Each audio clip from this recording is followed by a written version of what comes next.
Bang bros sorry అదేనండి ఓం Bhim bush trailer అనమాట. So ట్రైలర్ని గమనిస్తే చాలా డీటెయిల్స్ అయితే మనకి హిడెన్గా పెడుతూ ఉన్నారు. అంటే జస్ట్ ఫ్రాక్షన్ ఆఫ్ సెకండ్స్లో అయితే మార్చేస్తున్నారు అనమాట.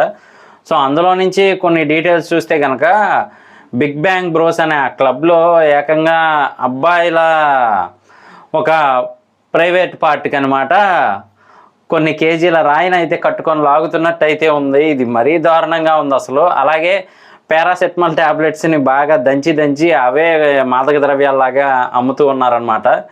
దీంతో పాటుగానే ఫన్ తెలిసిందే కదా, స్టార్టింగ్ నుంచి ఎండింగ్ వరకు మనకి లాక్కెళ్తూ ఉన్నారు. సో మామ్స్ లిటిల్ ప్రిన్సెస్ అంటే హార్ట్లెస్ కింగ్ అని ఈ టైప్లో అయితే పెట్టారనమాట. బోన్లెస్ చికెన్ ఏం కాదు, చాలా డిఫరెంట్గా అయితే పెట్టారు.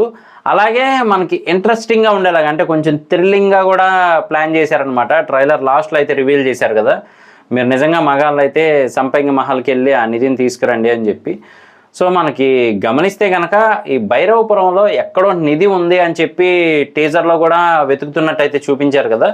సో ట్రైలర్లో కూడా మనకి మెయిన్ కాన్సెప్ట్గా అదే చూపిస్తూ ఉన్నారనమాట. మొత్తానికి నిధి అయితే ఉంది. సో అది ఎక్కడుంది ఏంటి అని వీళ్ళ ముగ్గురు అయితే కనుక్కుంటున్నట్టు తెలుస్తూ ఉందన్నమాట. అదేనండి రాహుల్ గారు, శ్రీ విష్ణు గారు, ప్రియదర్శి గారు, వీళ్ళ ముగ్గురు అయితే సైంటిస్టుల టైప్లో పెట్టారు. రచరవి గారు ఇంట్రడక్షన్ మాత్రం భలే ప్లాన్ చేశారని చెప్పచ్చు. మీకు ఏ నిధి ఇంట్లో ఉన్నా అలాగే మీకు ఏది లేవకపోయినా కానీ చెప్పండి, ప్రాబ్లమ్స్ క్లియర్ చేస్తారు అనే టైప్లో. అలాగే శ్రీ విష్ణు గారి కామెడీ టైమింగ్ బాగుంటుంది, ఇందులో బాగా యూజ్ చేశారని చెప్పచ్చు.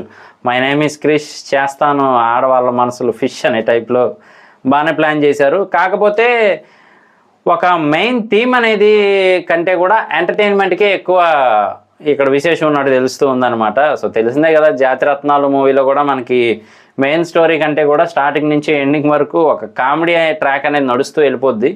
సో ఇందులో కూడా అదే టైప్లో ప్లాన్ చేశారని తెలుస్తుంది. మరి యూవీ ప్రొడక్షన్స్ వాళ్ళంటే బడ్జెట్ బాగానే ఖర్చు పెడతారు, అలాగే కొత్తగా ఆలోచించే వాళ్ళని కూడా ఎంకరేజ్ చేస్తూ ఉంటారు. మరి ఈ మూవీలో కాన్సెప్ట్ ఏది పెడుతున్నారని మనం వెయిట్ చేసి చూడాల్సిందే. లాస్ట్లో ఆ క్లాత్ లాగేది ఏదైతే ఉందో అక్కడ కొంచెం రివీల్ చేసేలా అయితే ఉంది స్టోరీ, కాకపోతే అక్కడితోనే ఆపేశారు తెలివిగా. మరి ప్రియదర్శి గారు అలాగే రాహుల్ గారి కామెడీ గురించి ఇంకా స్పెషల్గా చెప్పాల్సిన పని లేదు, ఎలా ఉంటుందో మనకు ఆల్రెడీ ఐడియా ఉంది. అలాగే హుషారు మూవీలో హీరోయిన్ గారు ఉన్నారు, అలాగే కొంచెం గ్లామర్ కూడా గట్టిగానే ఇచ్చినట్టయితే ఉన్నారు మూవీలో.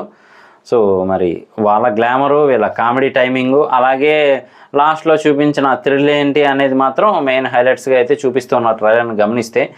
మరి సుస్వాగతానికి అయితే వచ్చారు, అదే భైరవపురం సుస్వాగతం అని చెప్పి అయితే ఉంది కదా. సో రాహుల్ గారు కామెడీ చేస్తూ ఉన్నారనమాట సుస్వాగతం అని. సో ఆ భైరవపురంలో ఏం జరిగింది ఏంటి, అందరూ భయపడుతూ ఆ తలుపులు ఎందుకు వేసేస్తున్నారు అనేది మాత్రం మనకి మూవీ చూస్తేనే అర్థమయ్యేలా ప్లాన్ చేశారు. అంటే ఇంటెలిజెంట్ ట్రైలర్ కట్ అని చెప్పచ్చు. కొన్ని చూపిస్తూ చివరికి మాత్రం ఏం జరుగుతుంది అనేది మీరు మూవీకి వచ్చి చూడండి అనే టైప్లో పెట్టారు. సో మరి మూవీ ఎలా ఉంటుంది ఏంటి అనేది మాత్రం మనం వెయిట్ చేసి చూడాల్సిందే. సో మూవీ రివ్యూ కూడా చేయడానికి ట్రై చేద్దాం. ఇలాంటి మరిన్ని ఇంట్రెస్టింగ్ రివ్యూస్ కోసం, వీడియోస్ కోసం, లేటెస్ట్ అప్డేట్స్ కోసం మన ఛానల్ వెంటనే సబ్స్క్రైబ్ చేసుకోండి. నేను మీ ప్రసాద్, మళ్ళీ నెక్స్ట్ వీడియోలో కలుస్తాను. Love you all.